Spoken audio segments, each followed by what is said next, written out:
Turn to Acts chapter number 15 this morning. Acts. We're not in John. This morning, kind of woke up in bed thinking, actually, I'm going to switch things around. And I was going to do missions focus tonight and then stick with our John series this morning, which we're in John chapter 7. I'm going to do John chapter 7 this evening and do our missions thoughts here in the morning, in the AM. So Acts chapter number 15, we'll have a look at a few verses today. Oftentimes, the reason I switched it into the AM, because oftentimes I've found myself preaching on missions or explaining missions giving and in the Sunday evening, but not everyone is here in the Sunday evening for reasons that don't come back or can't come back or unable to be here in the evenings. So we're looking here at it this morning, and at Acts chapter number 15. A lot of churches you go into today, money is central. It's, if you read the Revelation, the churches, you get to the church of Laodicea, there was money involved at the church of Laodicea. And they were a wealthy church, and out of all of the money that they had, that's the church where Jesus is on the outside, and he's knocking, asking to be let in, and they're all having a great old time doing church, and Jesus is not even involved in it. And there's some very strong correlations to our world today. There are some very wealthy churches, and even our church is a wealthy church. You go back over the history of Christianity, we're sitting pretty well as a church financially, but it ought not be that Jesus is on the outside. We ought to use what we have. And so a lot of churches today, because of the wealth that is around in our generation, a lot of churches fleece the flock. And there is, from the extreme of the televangelists and the prosperity preaching, where they're actually saying, if you give, the more you give, the more you will be blessed. That's not, in fact, that's completely contrary to the Bible. There is the sense where he is saying, give to others and don't give sparingly, like we read in 2 Corinthians.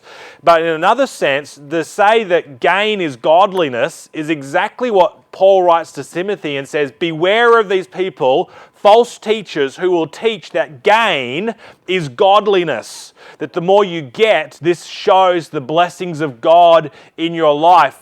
Cottle was telling me, were you telling me this about the guy that you worked with? And he came from a Pentecostal kind of background. And basically, when business was going well, he's praising God because God is the one giving him all these blessings. And then when business was going bad, Cottle said, he quite literally cursed God. He was cursing God when things were going bad because he said, these things are God. God is cursing me, and he would curse God. That's terrible, and it is disgusting. It's exactly what it is. It's disgusting to think like that, to act like that. But so often today, people's spiritual walks have been condensed down to physical stuff that is not scriptural. Can you look at the Apostle Paul's life and think, man, he was a man who must have just promoted the prosperity gospel, surely. And you look at his life, he was beat, he was shipwrecked, he was in prison. He said, I know how to abound and how to be abased. I said, I have nothing at times. He says, but God meets my needs. That is not what is being preached today. Being preached today is you give and give and give because the preacher up the front wants to increase his Learjet collection or upgrade to the next model in Learjets or whatever the end model is, which is whatever that guy, I don't even know his name, but there was a preacher just a few years going, God has said that I'm to get and it's some $50 million highfalutin G6 aircraft, like the top of the range. Some that David would be flies around in. Works with. No, he doesn't fly around. But he works with the private airline industry.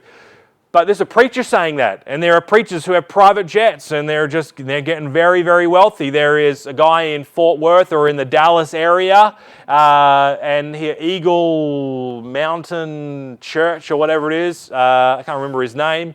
One of the main guys. He's like a billionaire preacher. He has a runway on his property for his private, and he has his own airport on his ranch. I don't see that in here. So there is that extreme to it. But you can't get away from money, and there are those who swing the pendulum all the other way and say, we're not going to talk about money. One other illustration I've mentioned before, there's a church not too far from us down in the flats who, if you go to their church, I don't say that you should, but if you go to their church, on the visitor's card is fill out the details, that your name for a visitor contact, and on the back it has credit card details where you can give on the visitor's card. To me, that nauseates me. Because church would be about money and church, and then now we go to the other extreme and people say, well, let's completely separate money and church. But God doesn't separate them. All the way through the Bible has a lot to say about money and how money ought to be handled and what we should do with our money. And Abraham gave to God and Jacob gave to God, and then the law came in and the Israelites were supposed to give to God. And even through the New Testament you find them giving of their substances and of their things for the advancement of the kingdom of God. And we have here in Acts chapter number 15 and verse 3, verse 1, it says, and certain men which came down from Judea taught the brethren and said, except ye be circumcised after the manner of Moses, you cannot be saved. And when therefore Paul and Barnabas had no small dissension and disputations with them, they determined that Paul and Barnabas and certain other of them should go up to Jerusalem unto the apostles and elders about this question, about circumcision, whether the Gentiles that are newly saved should be circumcised. Verse 3 says, and being brought on their way by the church, they passed through Phoenicia and Samaria, and declaring the conversion of the Gentiles, and they caused great joy unto all the brethren. Verse 3 is what I want to look at this morning and use it as a kind of a springboard way this morning, because it says that they were brought on their way by the church. It means their expenses for the church work and for their business, they were brought on the way by the church. The church was assisting and helping in them doing the work of God. So this is not some new thing that someone came up with. Very early on, these early churches acknowledged that the churches need to be helping and assisting in the work of the ministry. And so they were brought, Paul and Barnabas were brought on their way by the church. Now, is this a hidden, out-of-the-way passage? No. Look at Romans. Look at Romans chapter number 15. We'll look at a few verses this morning. Romans chapter number 15.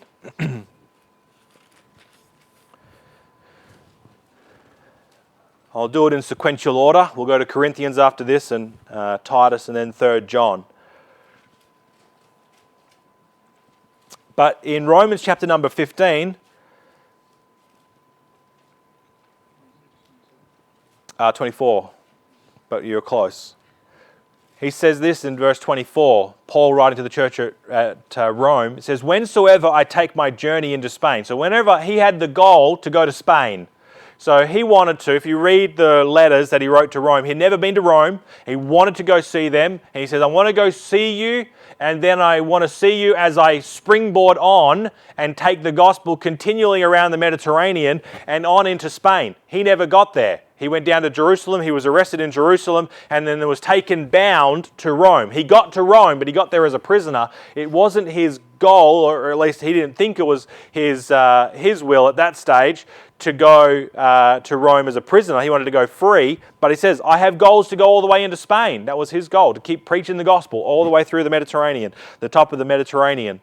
He says, and whensoever I take my journey into Spain, wherever that may be, he wasn't sure, it's where he was going, I will come to you, for I trust to see you in my journey, and to be brought on my way thitherward by you, if first I be somewhat filled with your company. But now I go unto Jerusalem to minister unto the saints, for it hath pleased them of Macedonia and Achaia to make a certain contribution for the poor saints which are at Jerusalem. So he's mentioning to them that there is also that, what we read in Corinthians, the churches of Macedonia were giving to there, so there was money going that way. But he says, I'm going to come to Rome, and I intend that you're able to help me to get all the way to Spain. So this is not an isolated thought, that the churches were to help missionaries spread the gospel. Look at 1 Corinthians chapter number 16. Continue turning right in your Bible, or flicking left, whatever. Turn the pages left, go right. 1 Corinthians chapter number 16. That can't be right. Oh yeah, yes it is. 1 Corinthians 16, and look at verse number 9. For a great door and effectual is open unto me, and there are many adversaries. Oh, sorry, back up a little bit more to that. Verse 5. Now I will come unto you when I shall pass through Macedonia, for I do pass through Macedonia. And it may be that I will abide, yea, and winter with you, that ye may bring me on my journey whithersoever I go. For I will not see you now by the way, but I trust to tarry a while with you, if the Lord permit. But I will tarry at Ephesus until Pentecost, for a great door and effectual is open unto me, and there are many adversaries. Now if Timotheus come, see that he may be with you without fear, for he worketh the work of the Lord, as I also do. Let no man therefore despise him, but conduct him forth in peace, that he may come unto me, for I look for him with the brethren. Now he says, let me, in verse 11 about Timotheus also, let no man therefore despise him, but conduct him forth in peace. So send him forth as well. Help him along in his journeys as he's traveling around, spreading the gospel. Look at Titus, chapter number 3. No, Philippians. Philippians is next. Do to Philippians, chapter number 4. Galatians, Ephesians, Philippians, Colossians. If you're new to the Bible, one way of remembering those little epistles that my dad used to say was go eat popcorn. Galatians, Ephesians, Philippians, Colossians. That worked for him. I still remember it to this day. If you can't remember which order, Galatians, Ephesians, Philippians, and Colossians, go eat popcorn. Philippians chapter number 4. Philippians chapter number 4. And towards the end of this letter that he writes, verse 15 says this, Now ye Philippians know also that in the beginning of the gospel, when I departed from Macedonia, no church communicated with me as concerning giving and receiving, but ye only. So in the early days, the Philippians were one of the first churches to actually go to Paul and say, what needs do you have? Is there something that we can help you with? This is Philippians chapter number 4, verse 15. Is there something we can help you with? Is there some way that we can assist you? What do you need? And he says in verse 16, For even in Thessalonica ye sent once and again unto my necessity. This wasn't once off, they did it again as well, to give. Verse 17, Not because I desire a gift, but I desire fruit that may abound to your account. But I have all and abound, and I am full, having received of Epaphroditus the things which were sent from you, an odour of a sweet smell, a sacrifice acceptable and well-pleasing to God. But my God shall supply all your need according to his riches in glory by Christ Jesus. He's saying, thank you for the gift. Thank you for being considerate of our needs. Thank you for being considerate to what we need, and then having the heart to act upon it. And they did it on multiple occasions. And he says, thank you very much. I'm not asking, that wasn't me just asking out of greediness. He says, because I know God will meet the needs one way or another, but I'm glad that you took it upon your shoulders to meet the need that I have. And I appreciate the kindness and the gifts and the giving that you've done. And I appreciate that. And he makes mention of that in Philippians. Look here at Titus chapter number 3. Two more passages here. Titus chapter number 3. Titus chapter number 3. The book of Titus is Paul writing to Titus, who is on the island of Crete. And he is asking them to set some things in order. And particularly good works are mentioned all the way through the Bible, all the way through the book of Titus, about the good works that they should be doing now as a Christian. And in Titus chapter number 3, And look at verse 12. It says, when I shall send Artemis unto thee, or Tychicus, be diligent to come unto me to Nicopolis, for I have determined there to winter. Bring Zenos the lawyer and Apollos on their journey diligently, that nothing be wanting unto them. So again, he's saying, bring them on their way. Bring them. Make sure that they lack of nothing. Make sure you supply and help them in their journeys as they go about spreading the gospel. And let ours also, verse 14, let ours also learn to maintain good works for necessary uses, that they be not unfruitful. Doing the good works, this is helping and assisting. All the way through the Bible, you find the gospel goes forth on the back of people who are willing to stay and help those who are going. Look at 3 John, the last passage this morning. 3 John. The third book of John, right before Jude and then Revelation. Third last book in the Bible. It's just one chapter. Look at this in verse numbers 6 through 8. Verse 5, to get the full sentence. Beloved, thou doest faithfully whatsoever thou doest to the brethren and to strangers, which have borne witness of thy charity before the church, whom if thou bring forward on their journey after a godly sort, thou shalt do well. You do well to bring these on their journey, to help them on their way. Verse 7 says, because that for his name's sake they went forth, taking nothing of the Gentiles. So why have they gone? They've gone for his name's sake. They've gone to spread the gospel. They're working the work of God wherever they may be. And he's saying, you do good to help them in their journeys spreading the gospel. Verse 8 says, we therefore ought to receive such, and we might be fellow helpers to the truth. That's what happens when a person gives to missions. They become a fellow helper to the truth. You partner with them. These churches were partnering with Paul. That's why Paul says to the church of Philippians, to Philippi, he says that you may have fruit to your account. They didn't go anywhere. But he's saying, right, but you're giving to me and you're enabling me to go, and God sees that, and God, these people that I am winning to Jesus Christ, be it they in Asia and Asia Minor, or all the way to Rome, or throughout wherever he was preaching the gospel, he says, every time people are one with the gospel, he says, they are attributed to your account because you've assisted and helped me to go do these things. They are fruit to your account, which John says a similar thing, that you become fellow helpers to the truth. We ought to be helpers of missionaries. We ought to be helpers of those who go, whether locally in Australia or even beyond our borders and are preaching the gospel. We ought to be in a position to be able to help and assist, and we become fellow helpers of the truth. Now, let me make one warning to you, and it's along this line. It is once corporations get big, we're not a big corporation, but sometimes this happens. When corporations get big or governments get big, what's their way of fixing problems oftentimes? Just throw a bit of money at the situation. Here's the money. And they never actually look at the issue, and they're never really dealing with it. It's just tossing money at the situation. That can be the mindset of a Christian who says, well, I'm just going to write my missions giving check, not that we use checks, or we're going to deposit it direct into the bank account, into the missions account, or I'm going to put some money into the account, and that's me done. I'm done with what God has required for me for reaching people with the gospel. That's not true.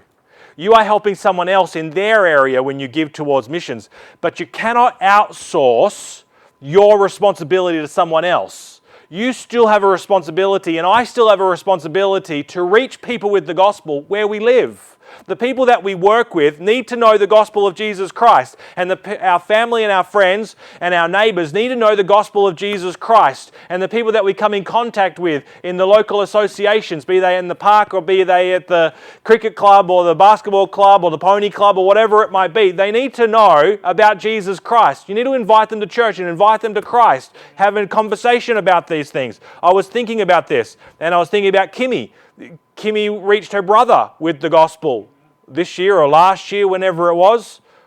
whenever it was. But Kimmy was reaching her brother. I think on this side, Dusty was reaching a client. And here is Ken here because he was reaching the client. I had 2 separate people in this year with our online who have tuned in on our Wednesday nights. Both of those people were in the States and they were just tuning in. One of those was Rhiannon's friend, Roseanne from Washington State. And she said, I was listening to the prayer request. Did you know your prayer requests? Yeah, that's why they're running around with the microphone. She said, I was listening to your prayer requests as a church on a Wednesday night. And she said, I was greatly encouraged to hear people say, please pray for so-and-so. I've been trying to win them to Jesus and I've been giving them the gospel. I got a text message from my brother-in-law, Annalisa's husband, Danny, just yesterday. And he says, I was listening to your Wednesday nights. He says, I was so encouraged to hear the prayer requests of your church. He said, sometimes you go to churches and they're saying, please pray for my dog, it's sick. And please pray for my toe, I stubbed it. And he says, you get all these kinds of prayer requests. He says, but I was listening to your prayer requests and they're praying for people. Please pray for the city outreach. Pray for Lydia and pray for Mark. Ross has given the Dunn book to Mark and praying for Mark's salvation and his wife and those that are working with the gospel. So just giving to missions doesn't just absolve us of our responsibility to be spreading the gospel wherever we are personally. Because when that church was persecuted in Jerusalem, when the persecution came and was done by Saul at that particular time, it became Paul, they scattered and spread because of the persecution. But it says in Acts chapter 8 that they went everywhere preaching the gospel.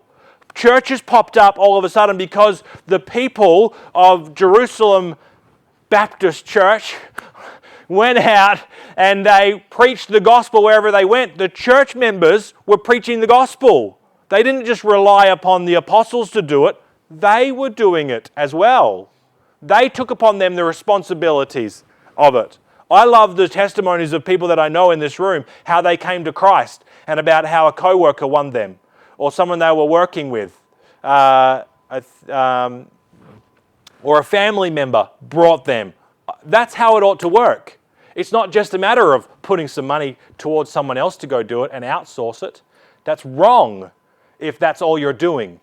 That should be a part of what you're doing in reaching the world, but you and I ought to be locally engaged. Rhiannon was another one I was thinking about. Lara coming to church, just out on Gumtree, inviting Lara to church. She'll hopefully be here this coming Sunday as well. But it's the same point, that just where you are, inviting people to church, inviting people to Christ, encouraging them to trust Christ.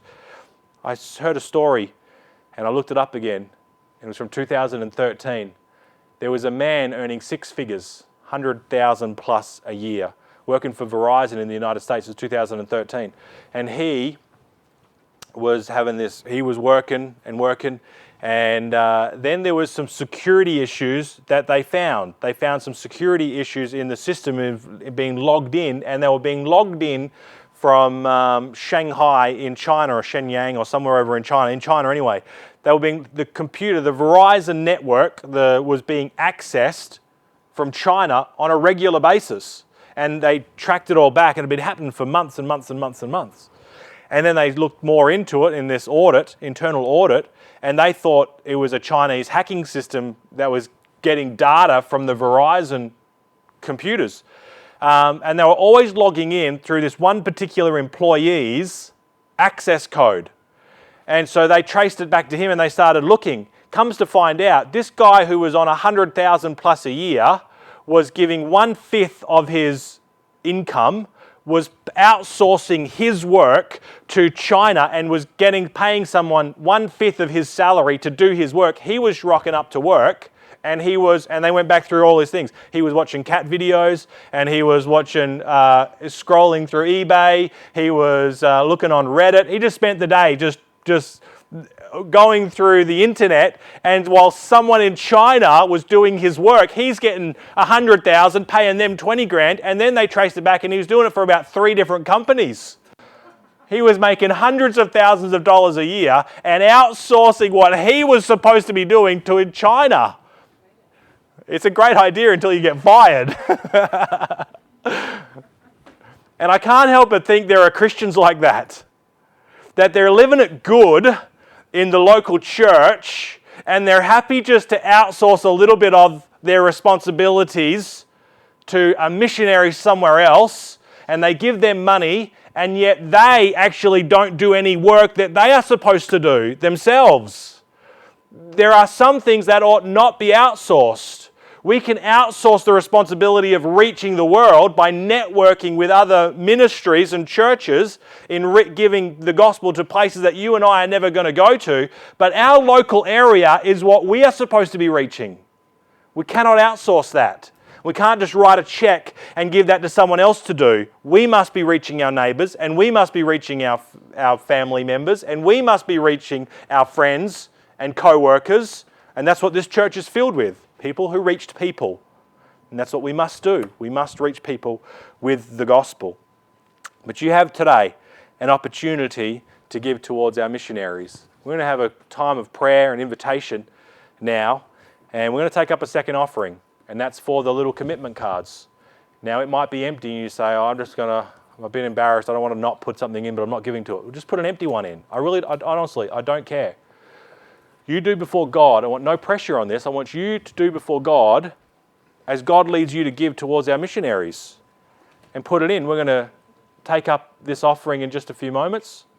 And then we're going to sing a song. And the men are going to count it. We'll tell you, we'll let you know here in just a few moments what our commitments are for the next 12 months.